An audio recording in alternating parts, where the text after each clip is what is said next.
अस्सलाम वालेकुम वरहमतुल्लाहि वबरकातुहू। This is sir Naseem Zulfiqar और आज के इस वीडियो में सेकेंड ईयर केमिस्ट्री का पेपर मैं सॉल्व करूँगा बहरिया कॉलेज का असास का 2025 के लिए। तो वीडियो को स्टार्ट करने से पहले मैं तमाम स्टूडेंट्स को अनाउंस कर देता हूँ कि अगर आप मेरे अपने बनाए हुए टारगेट पेपर्स या मेरे नोट्स या सॉल्व टारगेट पेपर अगर आपको रिक्वायर्ड हैं तो ये मेरा व्हाट्सएप नंबर है 0300 215 2272। इस नंबर पर आप मुझे व्हाट्सएप करें तो मैं with a very minimum cost आपको जो है वो अपने तमाम बनेट मटेरियल्स जो है वो प्रोवाइड कर दूंगा पीडीएफ फॉर्म में, ठीक है, ताकि आप अपने बोर्ड एग्जाम्स की अच्छी तरह तैयारी कर सकें सेकेंड ईयर केमिस्ट्री की। चलें अब स्टार्ट करते हैं लेक्चर को। तो एमसीक्यूज़ हमारे पास सबसे पहले हैं 17 एमसीक्यूज़ सॉल्व करते हैं। फर्स्ट एमसीक्यूज़ है the catalyst use in automobile catalytic converter is a mixture of dash. तो ये हमारे पास चैप्टर नंबर 12 का एमसीक्यूज़ है। तो कैटालिटिक कन्वर्टर जो होता है उसमें हम लोग जो है वो प्लेटिनम और पैलेडियम इन दो मेटल से बने हुए कैटलिस्ट यूज़ करते हैं, ठीक है। सेकंड है the region of sphere which extend from 11 kilometre to 15 kilometre from our earth is known as dash. ये अगेन चैप्टर 12 के एमसीक्यूज़ है कि 11 से 50 किलोमीटर तक जो हमारी जो लेयर होती है एटमॉस्फेयर की इसको हम लोग स्ट्रेटोस्फेयर कहते हैं, जो ट्रोपोस्फेयर के बाद स्टार्ट होती है। थर्ड एमसीक्यूज़ है the coordination number of cobalt in this compound. Coordination number आया बेटा, ये चैप्टर नंबर 2 हमारा है, ट्रांजिशन एलिमेंट से आया है। कोऑर्डिनेशन नंबर किसे कहते हैं? कोऑर्डिनेशन नंबर का मतलब होता है the number of electron pairs donated by ligands to central metal atom. तो सेंट्रल मेटल एटम को जितना इलेक्ट्रॉन पेयर मिल रहा होता है लिगेंड्स की मदद से उसको हम लोग कहते हैं कोऑर्डिनेशन नंबर। अब जैसे यहाँ पर C2O4 जो हमारे पास है ऑक्सलेट, ये हमारे पास लिगेंड है जो बाइडेंटेट लिगेंड है। तो एक ऑक्सलेट 2 इलेक्ट्रॉन्स पर प्रोवाइड करता है जबकि हमारे पास ऑक्सलेट 3 मौजूद हैं। तो ये हो जाएगा 3 2 6। तो इसका कोऑर्डिनेशन नंबर इसके हमारे पास 6 आ गई, सी ऑप्शन। फोर्थ है N example of thermosetting plastic is जैस। थर्मोसेटिंग प्लास्टिक किसे कहते हैं? वो प्लास्टिक जो जो क्या हो सके बेटा, जो रिवर्सिबल ना हो, नॉन रिवर्सिबल हो, ठीक है। तो मतलब एक बार अगर उसको आप हीट कर दें तो उसके बाद वो डिस्ट्रॉय हो जाए, उसको थर्मोसेटिंग प्लास्टिक कहते हैं। तो जो बेकलाइट होता है हमारा है वो थर्मोसेटिंग प्लास्टिक है, D option. This is from chapter number 11 chemical industries. Fifth है aspirin is a pain reliever, its chemical name is dash. This is also chapter 11 pharmaceutical industries से आया ये एमसीक्यूज़ है।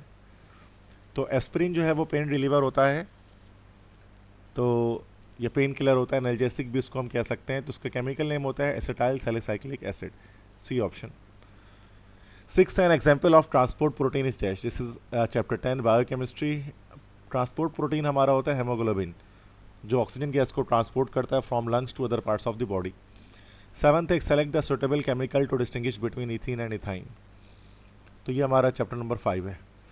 तो इथीन और इथाइन को distinguish करना है। इथीन में डबल बॉन्ड है और इथाइन में ट्रिपल बॉन्ड होता है। तो अनसेचुरेटेड तो दोनों होता है, लेकिन अब हमें पता है कि जो इथाइन होता है वो नेचर में एसिडिक होता है because of the presence of sp hybrid carbon. तो ये सिल्वर नाइट्रेट के साथ रिएक्शन कर सकता है अमोनिकल, जबकि इथीन नहीं कर सकता। तो डी ऑप्शन हो जाएगा अमोनिकल सिल्वर नाइट्रेट। तो इथाइन क्या करेगा? वाइट सॉलिड की फॉर्मेशन करेगा जबकि इथीन नहीं करेगा। एट्थ है the total number of alpha amino acids, again chapter number 10। तो अल्फा अमीनो एसिड्स टोटल हमारे पास होते हैं 22। एमसीक्यूज नंबर 9 है among the following compounds the one which with the highest boiling point is dash. Highest boiling point किसकी होगी? अब देखें, जिसमें हाइड्रोजन बॉन्डिंग होती है उसकी अब हमें पता है कि वो ज़्यादा होती है। तो इथाइल क्लोराइड में तो हाइड्रोजन बॉन्डिंग है ही नहीं, ये कट गया। बाकी इथेनॉल, एसिटाल्डिहाइड और एसिटिक एसिड तीनों में हाइड्रोजन बॉन्डिंग है। लेकिन जो ज़्यादा मजबूत हाइड्रोजन बॉन्डिंग आपको दिखेगी ना इन सब में से, एथेनॉल, एसिटाल्डिहाइड और एसिटिक एसिड, उसमें एसिटिक एसिड में मिलेगी। चूँकि एसिटिक एसिड हमारे पास होता है, ये इस तरह से होता है ना एसिटिक एसिड। अब यहाँ पोलैरिटी दो जगह पर होती है कि यहाँ पर भी पोलैरिटी आ रही है मॉलिक्यूल में और एक इस पोजीशन पर भी आ रही है, तो ये ज़्यादा पोलर है। तो ज़्यादा आयनिक कैरेक्टरिस्टिक है तो उसका बॉइलिंग पॉइंट ज़्यादा है, सिंपल। 10th है formic acid is naturally found in bees sting. तो venom of ants, vinegar, butter, ठीक है। तो फॉर्मिक एसिड कहाँ पाया जाता है? अच्छा, बटर तो इसका देखो डी ऑप्शन तो इसका बिल्कुल नहीं हो सकता। बटर, चूँकि बटर के अंदर जो हमारे पास एसिड होता है this is called as butyric acid. इसी तरह से विनेगर भी नहीं हो सकता, चूँकि विनेगर के अंदर जो हमारे पास एसिड होता है इसको हम लोग कहते हैं this is called as acetic acid. अच्छा, जहाँ तक बात है वैनम ऑफ एंड्स और बीज स्ट्रिंग, अच्छा स्ट्रिंग का तो कोई वर्ड नहीं है, हाँ, अगर यहाँ पर ये 20 स्ट्रिंग होता, स्ट्रिंग का मतलब होता है डंक, तो उसमें भी एसिटिक एसिड फॉर्मिक एसिड होता है उसमें, ठीक है। लेकिन ये स्ट्रिंग लिखा हुआ है, दैट्स वाई ये बी ऑप्शन नहीं होगा। वैनम ऑफ आंट्स, तो आंट्स का जो वैनम होता है, एंट्स के अंदर जो जहर होता है उसमें फॉर्मिक एसिड होता है, ठीक है। तो फॉर्मिक एसिड का वर्ड ही निकला है फॉर्मिका से, फॉर्मिका, और फॉर्मिका के मतलब होते हैं चींटी, ant. 11th, Clemmensen reduction is a conversion of aldehyde and ketone into alkanes.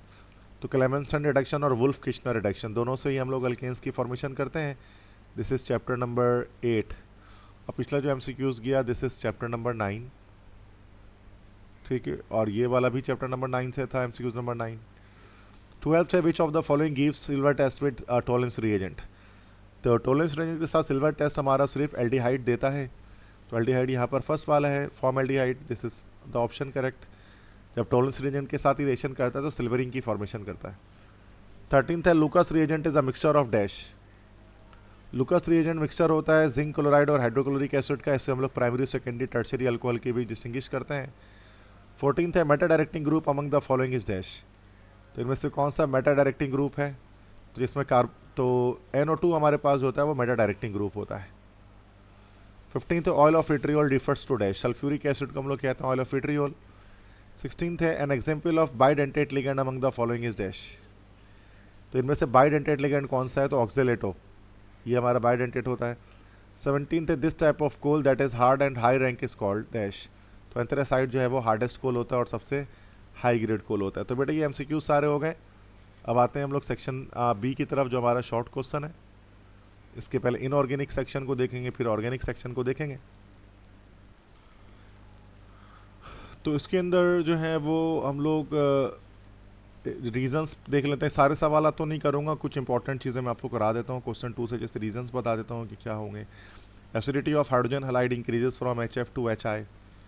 तो बस वन लाइन रीज़न पे आपको बता देता हूँ कि ऐसा क्यों होता है, ठीक है।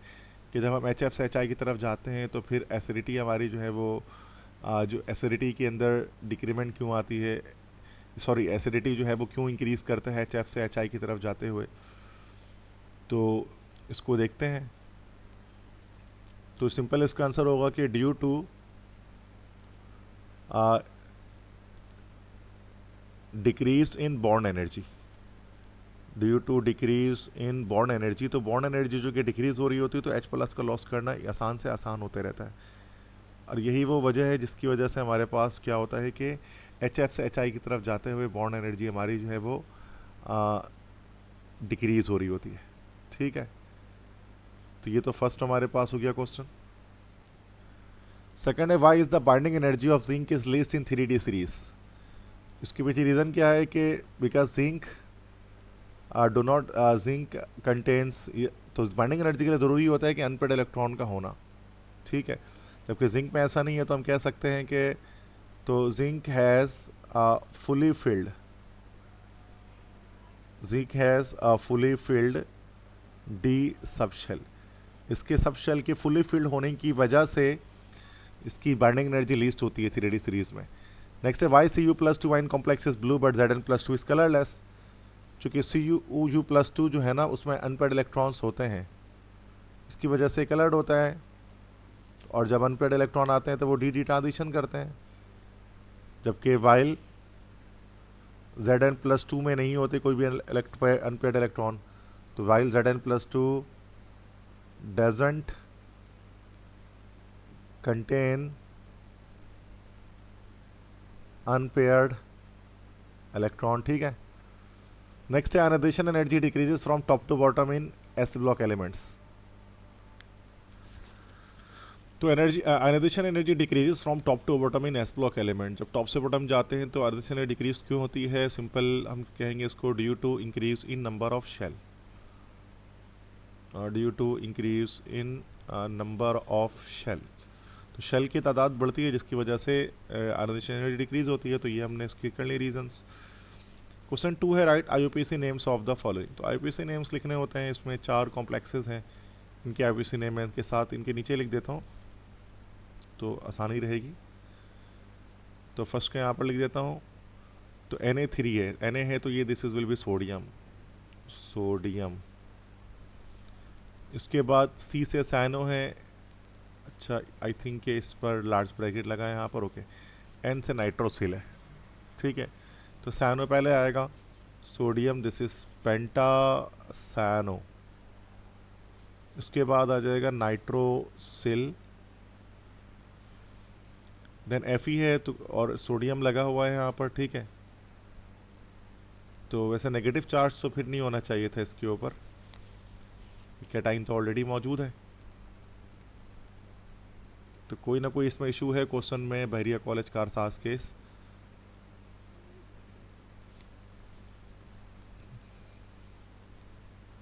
चलें इसको कर लेते हैं, नाइट्रोसिल नेगेटिव चार्ज छोड़ देते हैं इसी पर। तो नाइट्रोसिल, उसके बाद अब एफ ई भी लगा हुआ है, कैटाइन है, नेगेटिव चार्ज भी है, तो चलो उसको हम लोग कह देते हैं फेरेट। उसके बाद ऑक्सीडेशन नंबर आ जाएगी, लास्ट में आइन आएगा, चूँकि चार्ज तो लगा है -3, उसी के ऊपर है।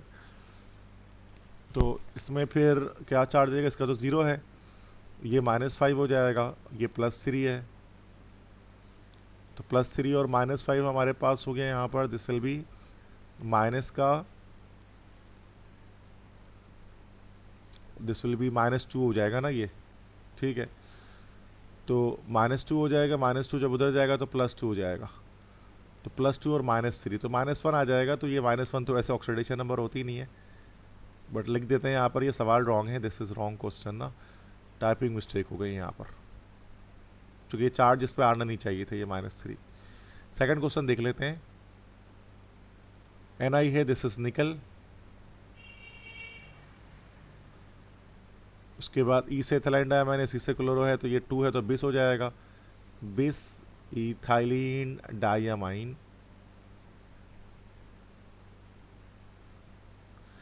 Cl2 है तो this is dichloro, oxidation number आ जाएगी यहाँ पर 2, और एंड में आइन आ जाएगा। थर्ड क्वेश्चन देख लेते हैं यहाँ पर, CO कार्बोनिल है, आयरन है, तो ये हो जाएगा दिस इज ट्राई कार्बोनिल। फिर आयरन ऑक्सीडेशन नंबर तो 0 आ जाएगी उसकी। नेक्स्ट क्वेश्चन है यहाँ पर, दिस इज ए से अमाइन है और ए से एक्वा है, तो AMNOPQ, अमाइन पहले आ जाएगा, this is try amine, double M से अमाइन होगा। उसके बाद एक्वा, फिर आएगा प्लेटिनम, फिर ऑक्सीडेशन नंबर आ जाएगी 4 आ जाएगी, ठीक है। लास्ट में आ जाएगा आइन, ठीक है। तो ये चारों आंसर्स आ गए हमारे पास। नेक्स्ट बाकी क्वेश्चन तो बेटा आपके करने के हैं। ऑर्गेनिक केमिस्ट्री पे ये वाला क्वेश्चन मैं आपको हर पेपर में सॉल्व कराता हूँ, इस बार भी कराऊंगा, जो अक्सर बच्चे ही रिक्वेस्ट करते हैं कि सर IUPAC नेम सॉल्व करा दिया करें, तो ठीक है भाई, देख लें। तो फर्स्ट ये हमारे पास है, तो ये एक एस्टर है, तो 3 तरफ प्रोपाइल है, दिस इज ब्यूटाइल है, tertiary butyl, this is tertiary butyl ester बना हुआ है ना ये, और इधर से 2 कार्बन है, दिस इज एसीटेट, वैसे IUPAC नेम लिखना है तो इथानोएट, टर्शरी ब्यूटाइल इथानोएट हो गया ये हमारा, ठीक है। नेक्स्ट क्वेश्चन है, तो यहाँ पर अगर हम इसमें लॉन्गेस्ट कार्बन चेन बनाएंगे, तो यहाँ पर फर्स्ट कार्बन हो जाएगा, this is first, this is second, this is third carbon. तो ये मिथॉक्सी है, ये इथॉक्सी है, ये फिनॉक्सी है, ई पहले आएगा, तो दिस इज़ 1 इथॉक्सी, देन उसके बाद 1 पर ही मिथॉक्सी, उसके बाद 3 पर आ जाएगा, दिस इज़ फिनॉक्सी, और 3 कार्बन है, this is actually propane. Next है ये हमारे पास C डबल बॉन्ड O, तो कीटोन है ये, 2 3 4 कार्बन है, this is 1 2, this is 2 butanone, या ब्यूटन 2 ओन भी इसको हम लिख सकते हैं, एक ही बात है। लास्ट क्वेश्चन हमारे पास है, ये हमारे पास नंबरिंग करने के 1 2 3, this is 3 hydroxy, 4 carbon, 1 2 3 4 5 carbon है, तो पेंटेन 1 ओइक एसिड। तो ये IUPAC नेम्स हो गए सारे।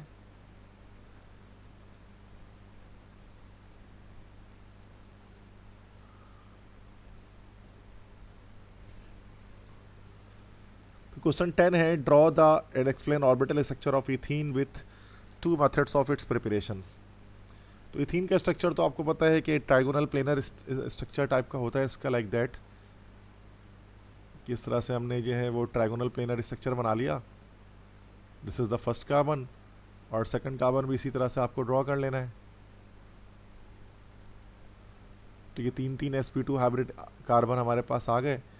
फिर ये हमारे पास 2 हाइड्रोजन यहाँ पर अटैच हो जाएंगे और 2 हाइड्रोजन यहाँ पर बॉन्ड बना लेंगे। These are hydrogen.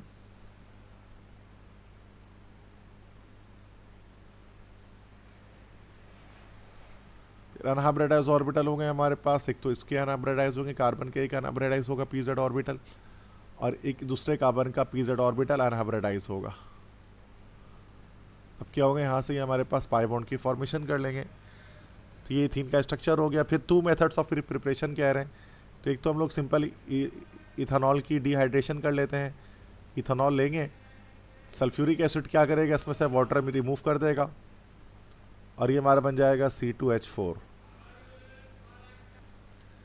नेक्स्ट हम लोग एलिमिनेशन रिएक्शन से भी कर सकते हैं, जैसे कि C2H5Cl ले लिया और इसके रिएक्शन अगर हमने KOH के साथ करा दिया इन द प्रेजेंस ऑफ अल्कोहल, तो ये हमारा C2H4 बन जाएगा प्लस KCl बन जाएगा और वाटर रिलीज हो जाएगा। ठीक है, तो ये क्वेश्चन हमारे पास कंप्लीट हो गया।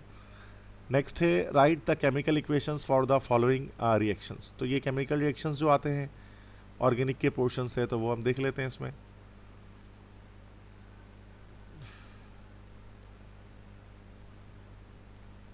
ये क्वेश्चन 11 हमारे पास है। तो पहला ethyne is treated with hydrogen bromide. तो फर्स्ट वाला कर लेते हैं, इसको हम बुलेट पॉइंट बना लेते हैं किस तरह से कर लें। ABCD कर लेते हैं, इसको A कर लेते हैं, इसको B कर लेते हैं, इससे C कर लेते हैं, इससे D, ताकि क्लियर समझ में आए आपको कौन सा आंसर कौन सा है। तो A कर लेते हैं। ठीक है, इथाइन को ट्रीट किया जा रहा है हाइड्रोजन ब्रोमाइड के साथ। तो ये इथाइन है C2H2, इसका रिएक्शन किया जा रहा है HBr के साथ, हाइड्रोजन ब्रोमाइड के साथ। तो हमारे पास क्या होगा कि पहले तो हमारे पास ये एक मॉलिक्यूल इस तरह से बनेगा। ठीक है, लाइक दैट।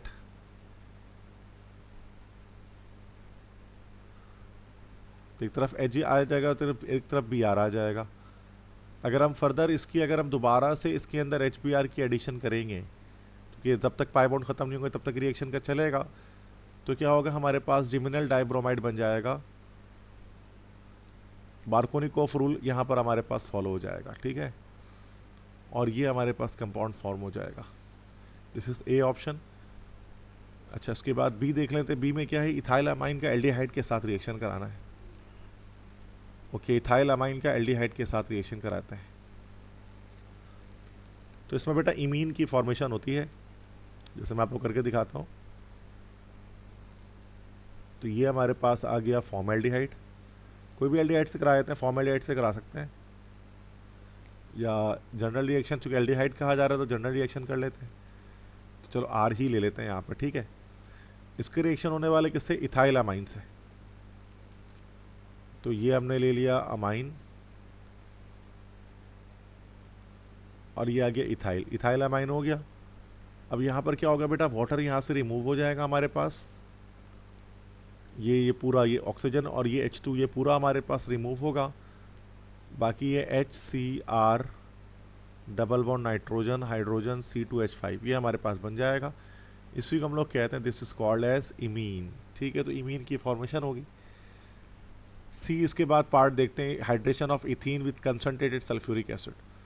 तो C2H4 में जब हम वाटर डालते हैं इन the presence of sulphuric acid concentrated, तो ये हमारा बन जाता है ethyl alcohol C2H5OH। D option देखते हैं, acetaldehyde with zinc mercury amalgam. Zinc mercury के एमलगम के साथ एसिटाल्डिहाइड का रिएक्शन। ठीक है, तो रिडक्शन होनी है उसके अंदर। ठीक है, सिंपल। देखिए एसिटाल्डिहाइड क्या होता है, CH3 carbon double bond oxygen hydrogen. तो इसका नेसेंट हाइड्रोजन से रिएक्शन होने वाला है। असल में 4 नेसेंट हाइड्रोजन यहाँ पर यूज़ होंगे,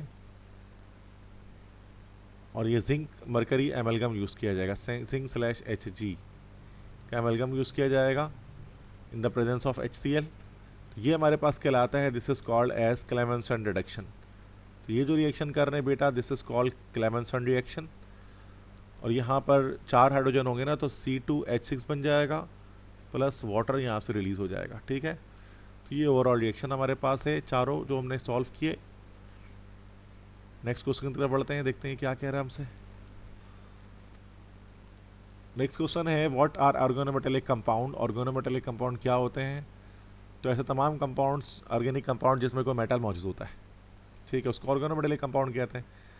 मतलब ऑर्गेनिक कंपाउंड्स, डेफिनेशन इसकी हो जाएगी organic compounds containing a metal, जिसमें मौजूद होता है कोई मेटल, इसको हम लोग कहते हैं ऑर्गेनोमेटेलिक कंपाउंड। और इक्वेशन लिखनी है मिथाइल मैग्नीशियम आयोडाइड की इन सब के साथ। तो चलो कर लेते हैं, पहले वाटर के साथ रिएक्शन करना है तो उसको ABC कर लेते हैं ताकि आप क्लियर हो जाएं। तो उससे पहले ए ऑप्शन कर लेते हैं, CH3MgI। इसका रिएक्शन किसके साथ बेटा? वाटर के साथ करना है, तो ये तो हमारी हाइड्रोलिसिस हो जाती है। तो CH4 बन जाएगा प्लस Mg, एक तरफ I और एक तरफ OH बन जाएगा। ए रिएक्शन हो गया। बी इसके बाद किससे करना है बेटा? कार्बन डाइऑक्साइड से, CO2 से। तो जब हम CH3MgI का रिएक्शन करेंगे कार्बन डाइऑक्साइड से, तो ये 2 स्टेप मैकेनिज्म का रिएक्शन है। तो कार्बन डाइऑक्साइड इस तरह से होता है CO2। तो सबसे पहले स्टेप में तो क्या होगा कि सबसे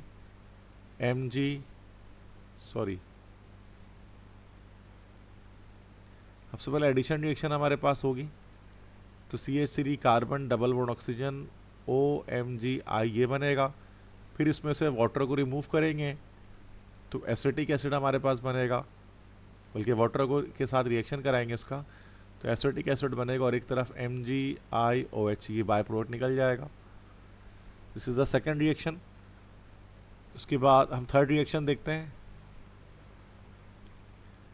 ये CH3NH2 के साथ सी देख लेते हैं कि अगर हमने मिथाइल मैग्नीशियम आयोडाइड यूज़ कर लिया है और उसके साथ रिएक्शन कराएंगे CH3NH2 का, तो देखो हमारा अगेन ये मीथेन बनेगा CH4 प्लस और एक तरफ बाय प्रोडक्ट में MgI और RNH। ठीक है, मतलब NH CH3 ये बाय प्रोडक्ट के तौर पे बच जाएगा। तो ये हमारा सेक्शन बी कंप्लीट हो गया स्टूडेंट्स। अब सेक्शन सी में आते हैं।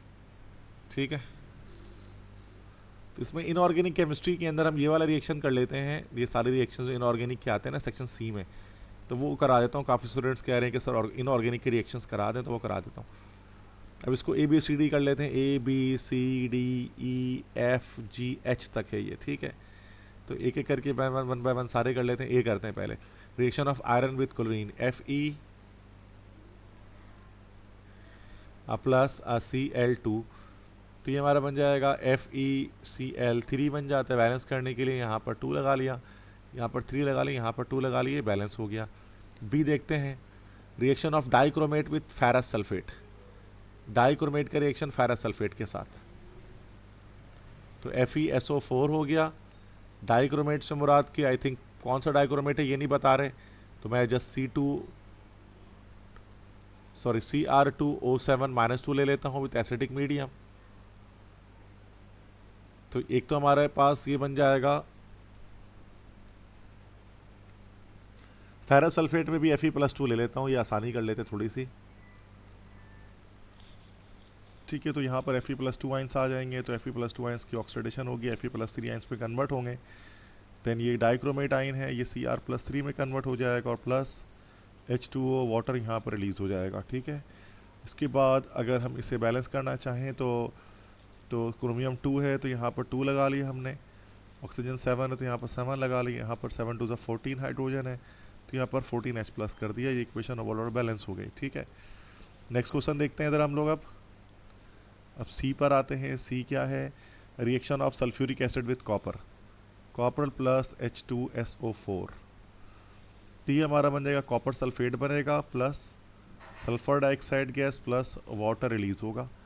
Then just we have to balance it.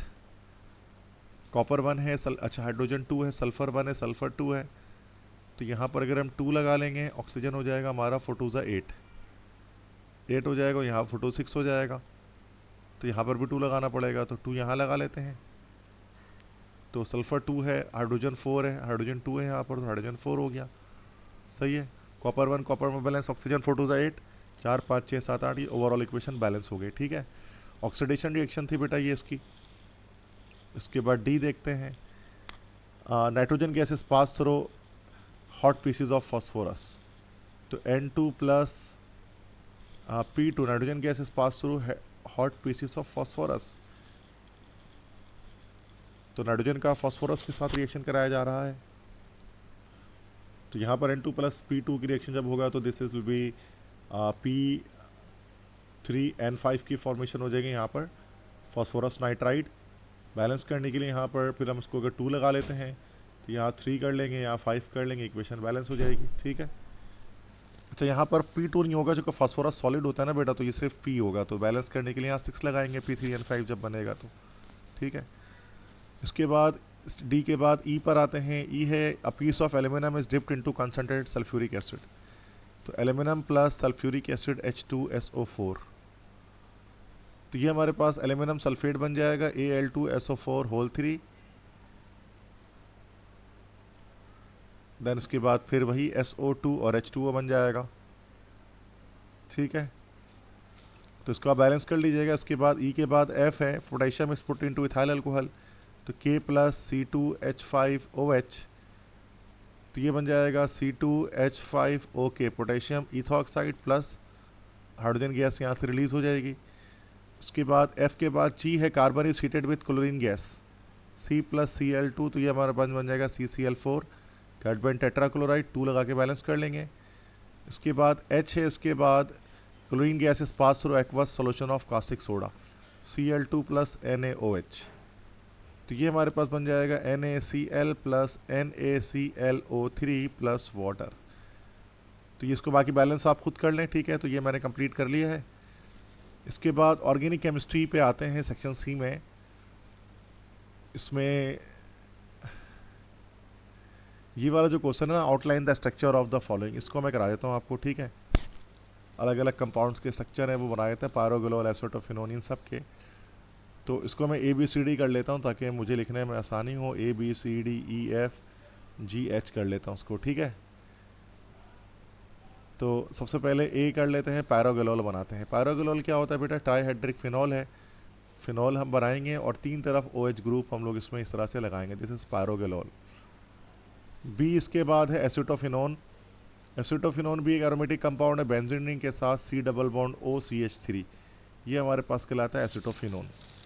C इसके बाद है इथाइल आइसोप्रोपाइल कीटोन, तो ये कीटोन बन गया हमारे पास, दिस इज इथाइल, और इसके साथ आइसोप्रोपाइल, आइसोप्रोपाइल मतलब 3 कार्बन हो जाएंगे इस तरह से, this is ethyl isopropyl ketone. इसके बाद डी ऑप्शन है पिक्रिक एसिड। अब पिक्रिक एसिड किसे कहते हैं बेटा, इसमें 2,4,6 ट्राइनाइट्रोफिनॉल को हम लोग पिक्रिक एसिड कहते हैं, दिस इज पिक्रिक एसिड। इसके बाद ई है alpha chloro beta methyl valeric acid. Valeric acid मतलब 1 2 3 4 5 कार्बन होगा, this is valeric acid, this is alpha carbon, this is beta carbon, तो अल्फा पे क्लोरो और बीटा पर मिथाइल। बस इसके बाद बाकी हाइड्रोजन को 4 बॉन्ड पूरा करने के लिए हाइड्रोजन लगा लें, तो ये हमारा कंप्लीट हो गया। इसके बाद F है नियोपेंटाइल अल्कोहल, मतलब टोटल 5 कार्बन होंगे और सेकंड लास्ट से 2 कार्बन बाहर होगा, दिस इज नियोपेंटाइल अल्कोहल। इसके बाद F के बाद G है इथाइल नियोपेंटाइल ईथर, तो ये हमने इथाइल लगा लिया और इधर पर नियोपेंटाइल, फिर वही 5 कार्बन जिसमें सेकंड लास्ट से 2 कार्बन बाहर होंगे, this is called ethyl neopentyl ether. इसके बाद लास्ट है H हमारे पास, और ये H क्या हमारे पास है, this is oxalic acid. Oxalic acid का स्ट्रक्चर इस तरह से होता है, डाइकार्बोक्सिलिक एसिड होता है, दिस इज ऑक्जेलिक एसिड। तो बेटा ये सारे स्ट्रक्चर्स हो गए आपके 8 मार्क्स के। उसके बाद outline the mechanism of the following electrophilic substitution reaction of benzene, तो नाइट्रेशन और असाइलेशन इसके मैकेनिज्म बता देने हैं। और सबसे लास्ट क्वेश्चन मैं यहाँ पर सॉल्व करा देता हूँ जिसमें केमिकल इक्वेशन आपको करनी है। तो ये केमिकल इक्वेशन कर लेते हैं क्योंकि ये काफ़ी स्टूडेंट्स इसमें परेशान होते हैं। तो बेहतर है कि क्वेश्चंस को सॉल्व कर लिया जाए। ये लास्ट क्वेश्चन है, इसके साथ ही पेपर एंड हो जाएगा। तो ABCDs को भी हम कर लेते हैं यहाँ पर अपने लिहाज से, ताकि मुझे समझने में आसानी हो कि कितने मैंने कर लिए हैं। ABCDEFGH तक है, इसमें भी 8 नंबर का है ये। पहला है oxidation of acetone with acidified potassium dichromate. Acetone की ऑक्सीडेशन करनी है। एसीटोन से मुराद CH3 C double bond O CH3, इसकी ऑक्सीडेशन करनी है एसिडिफाइड पोटेशियम डाइक्रोमेट के साथ। तो ये ऑक्सीडेशन हो गई, और एसिडिफाइड पोटेशियम डाइक्रोमेट ये हो गया। तो ये हमारे पास बेटा बन जाता है एसिटिक एसिड बन जाएगा, और इसके साथ कार्बन डाइऑक्साइड और वाटर रिलीज हो जाएगी। तो ये हमारे पास जो है वो कंप्लीट हो जाता है इक्वेशन। उसके बाद बी पे आते हैं। बी क्या कह रहा है? Reaction of phenol with concentrated sulphuric acid at 100 degree Celsius. तो ये हमारे पास है फिनॉल, इसके रिएक्शन करना है कंसनट्रेटेड सल्फ्यूरिक एसिड के साथ, मतलब सल्फोनेशन करनी है, SO3 के साथ रिएक्शन होगा और यहाँ सल्फ्यूरिक एसिड आएगा। और टेम्परेचर चूँकि हाई है, तो हाई टेम्परेचर पर हमारे पास ऑर्थो के बजाय पैरा प्रोड बनता है।